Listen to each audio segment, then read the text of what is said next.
Imagine a place where silence screams louder than any sound. A world built entirely from concrete, steel, and isolation. Where the most dangerous men in America are buried alive. Not beneath the ground but inside their own minds. Welcome to ADX Florence, the Alcatraz of the Rockies. Before we dive into this chilling reality, make sure to like, subscribe, and turn on notifications. Your support helps us keep uncovering stories they'd rather keep locked away. They call it the Supermax. A word that already feels like a warning, short, sharp, final. The United States Penitentiary Administrative Maximum Facility, or ADX Florence, sits quietly in the high desert of Colorado. At first glance, it looks like any government compound. But hidden behind razor-wire fences and watchtowers lies a structure engineered not just to contain bodies, but to crush rebellion itself. Opened in 1994, ADX was born from necessity and fear. The U.S. Federal Bureau of Prisons needed somewhere to put the inmates who couldn't be controlled anywhere else. Terrorists, cartel bosses, serial killers, gang leaders, men whose names once sent shockwaves through the nation. Here, every second is accounted for, every move watched, every sound recorded. From above, the prison forms an X shape, a design chosen for maximum visibility and minimum interaction. Guards stationed in central control pods can see down each corridor at once, giving them full sight of the living ghosts they monitor. Inside those concrete walls, there are no bars, just solid steel doors with tiny slits for light and food. Each cell is a 7 by 12-foot box of reinforced concrete. A bed poured into the floor. A desk. A toilet. A sink. And nothing else. Inmates here spend around 23 hours a day inside those cells alone. Their only window is a narrow slot angled up toward the sky, so they can see light but never the mountains that surround them. Freedom exists only as a glimpse of blue above gray walls. When they speak, their voices bounce back at them. When they walk, their footsteps echo like memories of a world they'll never touch again. Every door opens by remote control. There are no keys, no chance for human error. Sensors track movement and heat like military equipment. Even exercise is solitary. 1 hour a day in a concrete yard known as the dog run. No grass. No fresh air freedom. Just sky. For the guards, ADX is routine discipline. For the inmates, it's psychological warfare. Human rights groups have called it a clean version of hell. They argue that this level of isolation breaks minds faster than violence ever could. But officials insist it's necessary, that without ADX, America's most violent offenders would have nowhere to go. Inside these walls, names like Ted Kaczynski, the Unabomber, Ramzi Yousef, the World Trade Center bomber, and El Chapo Guzmán, the cartel king, once shared the same sky. They live within sight of each other, yet will never meet. Every letter they write is read. Every call they make is monitored. Every visit, even from family, takes place through thick glass under strict surveillance. ADX is not about rehabilitation. It's about control. A final destination for men too dangerous to exist anywhere else. The warden once said, "Here we don't punish inmates. We manage them." But for the men who live inside, that management feels like erasure. A slow dissolving of identity day by day. Outside, the Rocky Mountains stand silent, majestic, untouched. While beneath them, America's most secure prison hides its secrets, one cell at a time.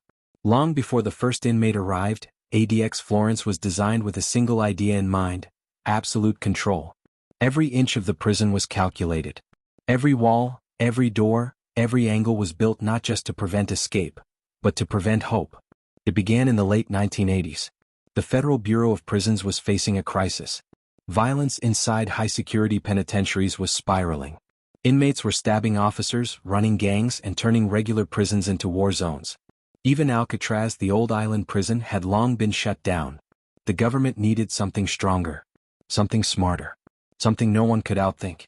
So, in the quiet town of Florence, Colorado, they broke ground on a facility that would redefine incarceration. Locals were told it would bring jobs, and it did. But what they didn't realize was that they'd soon live next to the most dangerous minds on Earth. Even now, many residents describe ADX as both a blessing and a curse. The structure was built to withstand anything. The outer fences are layered with motion sensors and razor wire. Concrete walls stretch 12 feet high, reinforced with steel rebar. Cameras monitor every approach, every angle. And beneath the surface lies a web of electronic systems that track movement in real time. There's only one road in and one road out, and it's constantly patrolled. Helicopters, drones, and armed vehicles stand ready for any breach. Even if someone escaped their cell, which no one ever has, they'd still face layers of locked doors, gates, and a barren desert that stretches for miles. But the real power of ADX isn't in its walls. It's in its design, its psychology. Architects worked with prison psychologists to create an environment where rebellion becomes impossible. They made sure inmates can't see each other. They can't talk to each other. They can't even pass a note without being detected. Every hallway bends slightly, limiting sight lines. Every cell door is solid steel, with a food slot so small, guards can feed inmates without ever coming face to face. Even the windows were carefully measured, 4 inches wide, positioned at an upward angle. You can see the sun but never the horizon. You can feel light but never freedom. Everything at ADX serves a purpose. The air vents are tamper-proof. The toilets automatically shut off if blocked. The lights are controlled remotely, dimmed at night, bright in the morning. Inmates have no control over anything, not even the rhythm of their own day. A former warden once said, "This place is not built for living. It's built for existing." For the first few months, new arrivals often resist. They shout through the walls. They bang on the metal doors until their hands bleed. But over time the sound fades. The anger turns to silence. And silence becomes the only language left. It's said that even guards speak softly here. No one yells. No one runs. Because in ADX, noise means danger. The architecture ensures order. Every movement, from food delivery to recreation, follows a pattern. Meals arrive on trays slid through slots. Showers are controlled by timers. Exercise happens in individual concrete cages, no bigger than a parking space. Every cell has a steel door, a concrete bed, and a small black and white television with limited channels, educational, religious, and news. It's not entertainment. It's conditioning. A way to remind inmates that the world outside moves on without them. When a man is sent to ADX, it's not for a sentence, it's for containment. A life inside a system that never forgets, never forgives, and never lets go. Even the nickname, the Alcatraz of the Rockies, hides the truth. Because Alcatraz was surrounded by water. ADX is surrounded by emptiness. Concrete, cameras, mountains, and silence that stretches further than the eye can see. Inside ADX Florence, time doesn't move the same way. There are no clocks. No sounds of footsteps in the hall. No voices echoing through corridors. Only the quiet hum of ventilation, and the steady rhythm of a man's heartbeat echoing in concrete. Here every day begins the same, and ends the same. Because in ADX, repetition is power. And monotony is control. The cell light flicks on automatically at dawn. No sunrise. No birds. Just artificial daylight filling the gray room. A voice over the intercom gives a brief instruction: stand by for breakfast. A metal slot in the steel door opens with a sharp click. A tray slides through, oatmeal, a piece of bread, and a carton of milk. No words are exchanged. The slot closes again. Silence returns. The inmate eats alone, sitting on a concrete stool fixed to the floor. There's nowhere to go. Nothing to see. Some stare at the walls for hours, tracing tiny cracks like road maps out of their mind. After breakfast, time stretches endlessly. Inmates are allowed one book at a time, swapped weekly. Some read until their eyes ache. Others talk to themselves. And some simply lie down and count the seconds between the buzzing lights above. Everything inside ADX is designed to reduce unpredictability, even thought. Each man knows exactly when the door will open, when it will close, when water will run. The same schedule every day. No exceptions. After several hours, the voice comes again. Prepare for exercise. It's the only hour of movement an inmate gets in 24. Guards arrive in formation, 2 officers, sometimes 3. Each wearing body armor, face shields, gloves. Through a small panel, the inmate is ordered to kneel, face the back wall, and put his hands through the slot for restraints. Steel cuffs click shut. Then leg irons. Only when secured is the door opened, remotely from a control room behind bulletproof glass. The inmate is escorted down a narrow corridor lined with cameras to the exercise yard, a concrete pen surrounded by walls taller than a house. There's a grate above but no open view of the sky. They call it the dog run. Here the inmate can walk in circles, stretch, or just stand still. Some close their eyes and pretend the sun feels warm. Others stare up through the grate, searching for a cloud, a bird, any sign of the world. After 1 hour, the cuffs go back on. He's led back to his cell. The door locks. Silence again. Lunch arrives through the same slot. More food, more quiet. In the afternoon, some inmates watch the small black and white television bolted to the wall. The channels are limited: education, religion, and news. But for many, even that flicker of sound feels like connection. A reminder that life still exists somewhere beyond these walls. When the lights dim in the evening, the silence becomes heavier. Inmates write letters, if they're allowed. Every word they write will be read, every envelope inspected, every reply delayed by weeks. By nightfall, the prison becomes a fortress of stillness. No shouting. No movement. Just breathing. Each man alone with his thoughts, some haunted, some hollow, all human. And in that quiet, the mind starts to bend. Time loses meaning. Voices echo where there are none. Memories blur between dreams and nightmares. Psychologists who've studied ADX call it social death. Because when the world is taken away from you, no sound, no touch, no choice, the brain begins to unmake itself. Some inmates meditate to survive. Others talk to the walls. A few lose themselves entirely. For most, the 23rd hour comes with no relief. The lights go off. The door remains locked. And as the dark fills the room, they're left alone with the one thing ADX can't control: their mind. They say the walls at ADX don't just hold men. They hold echoes. Whispers of minds unraveling, one thought at a time. Because inside this fortress, the real punishment isn't the steel or the locks or the endless silence. It's what happens inside your head when there's nothing left to hear but your own breathing. Psychologists call it sensory deprivation. Human rights advocates call it psychological torture. And the Bureau of Prisons calls it necessary containment. Whatever you name it, it changes people. For weeks, the isolation is manageable. Inmates read. They sleep. They dream of release. But slowly, the silence grows teeth. It gnaws at the mind. Thoughts start looping, repeating, echoing back louder and louder. Some men begin to pace their cells in tight circles, hundreds of laps a day, wearing grooves into the concrete with their steps. Others start talking, not to guards, not to anyone but to the walls themselves. They whisper to cracks in the paint. They argue with shadows. They beg for answers from a ceiling that never replies.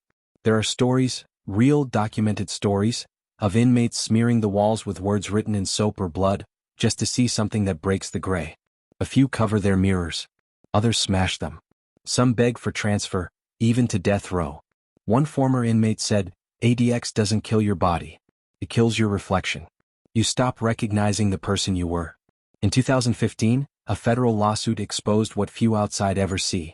The case revealed that dozens of prisoners at ADX suffered from severe mental illness, schizophrenia, bipolar disorder, paranoia, yet were kept in solitary for years. No counseling. No human contact. Just endless confinement. One man gouged his own eyes out. Another mutilated himself just to feel something real. Some tried to end their lives. A few succeeded. The lawsuit forced the Bureau of Prisons to admit that ADX's conditions could worsen mental health, not manage it. As part of the settlement, inmates with serious psychological disorders were moved to treatment centers. But critics say that's not enough, because isolation itself is the disease.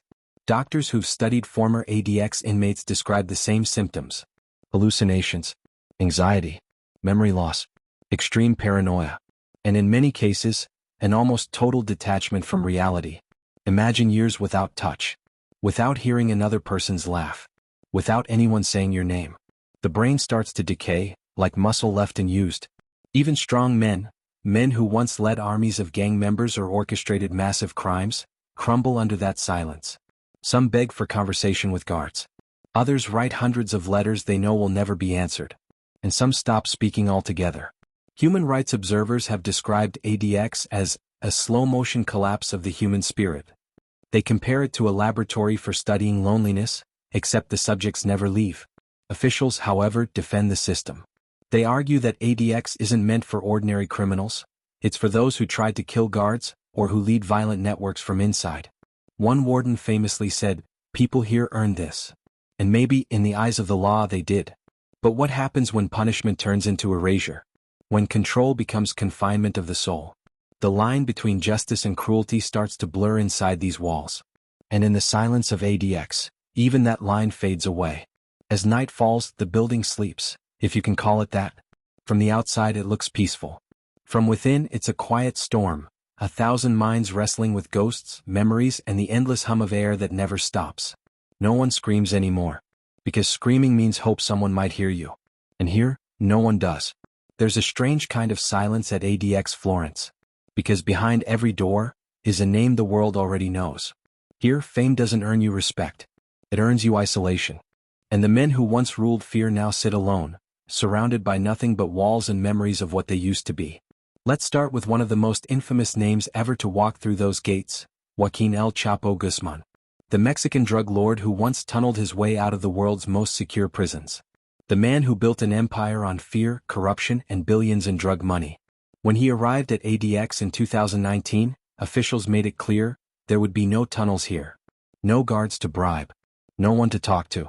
El Chapo now lives inside a 7 by 12-foot concrete cell.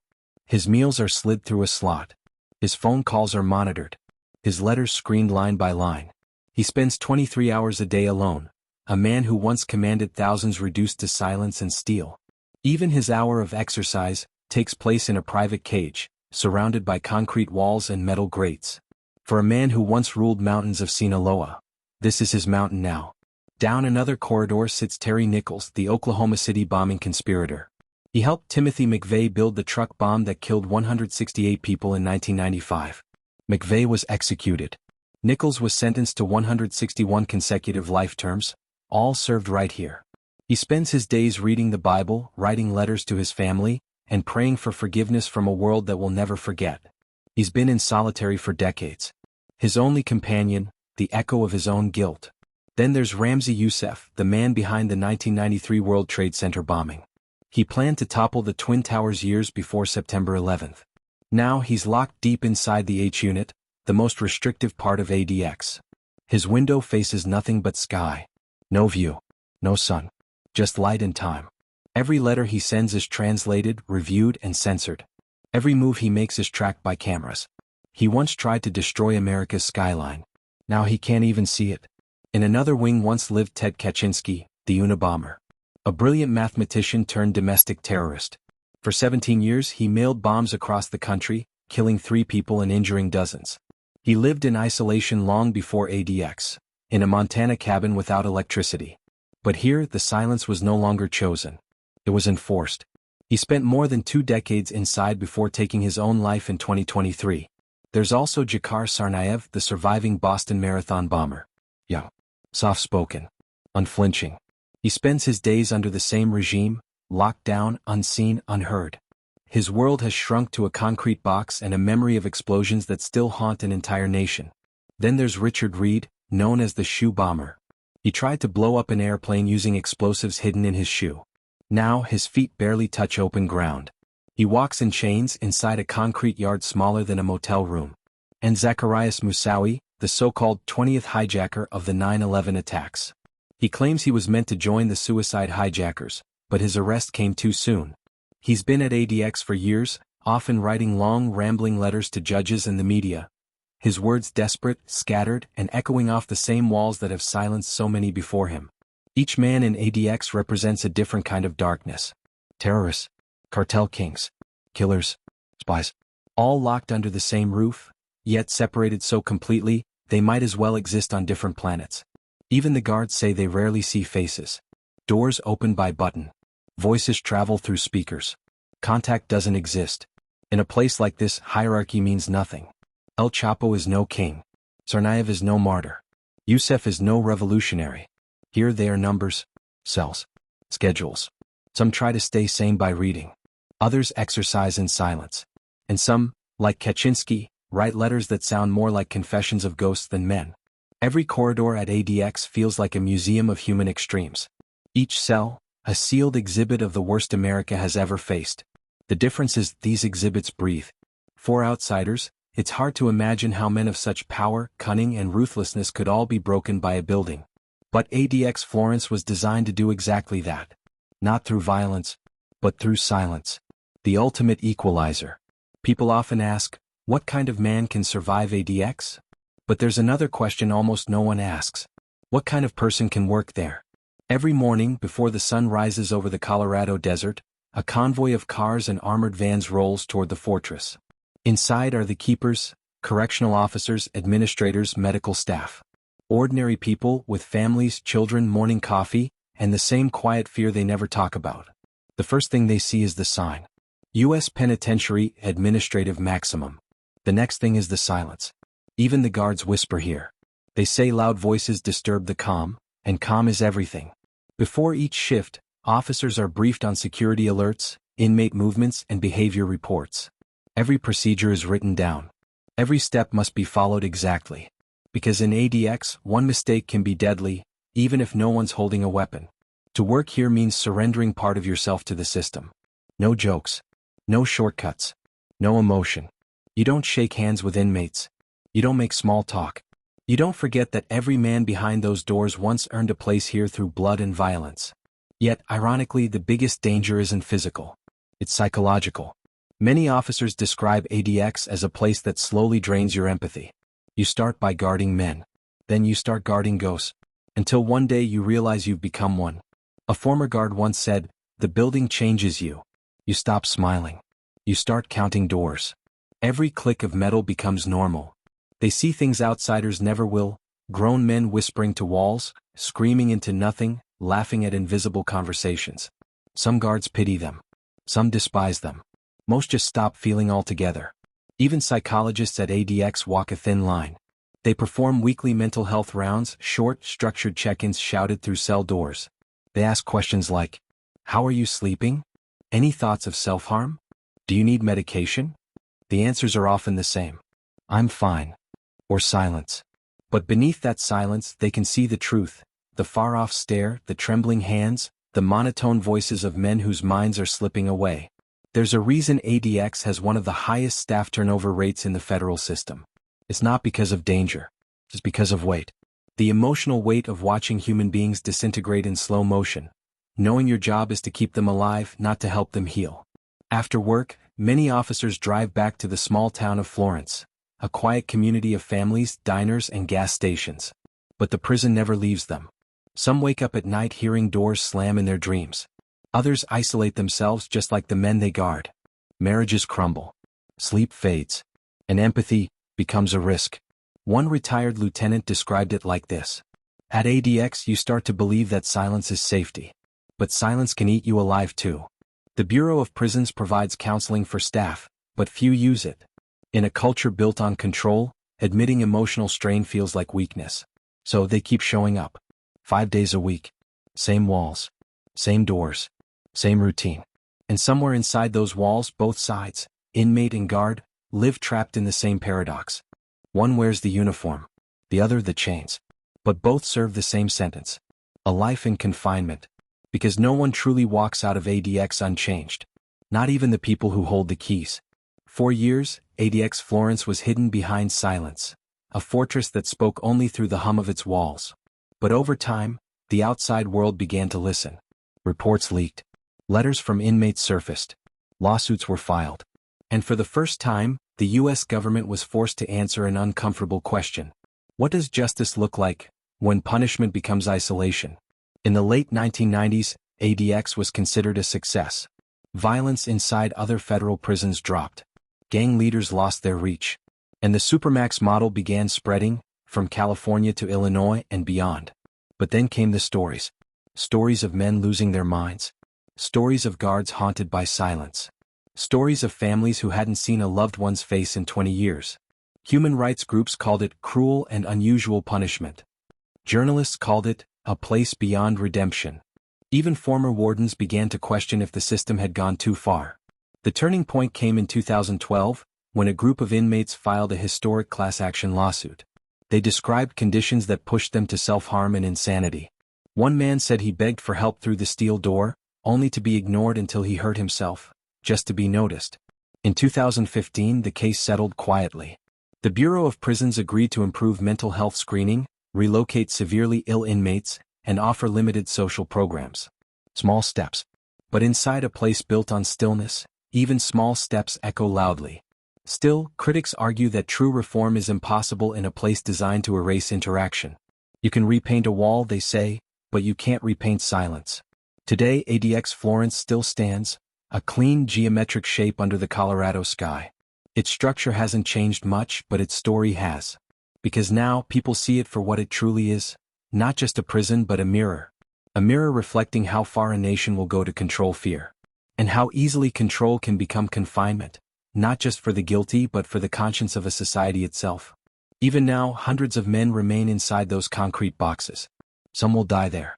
Some might see daylight again. But all lives suspended between time and memory, ghosts in a place built to erase ghosts. And yet, ADX Florence endures. Quiet, efficient, unforgiving. A monument to human design and to human limits. Because no matter how advanced the locks, or how perfect the system, the one thing they can never fully contain is the human mind. If you've made it this far, you've stepped inside one of the most secretive prisons on Earth, a place where silence itself becomes a sentence. What do you think? Is ADX Florence a necessary fortress, or a monument to cruelty? Let us know your thoughts in the comments below. And if you found this story powerful, remember to like, subscribe, and share. It helps us keep uncovering the hidden truths behind the world's darkest walls. Until next time, stay curious, stay aware, and remember, some prisons are made of concrete, but others live inside the mind.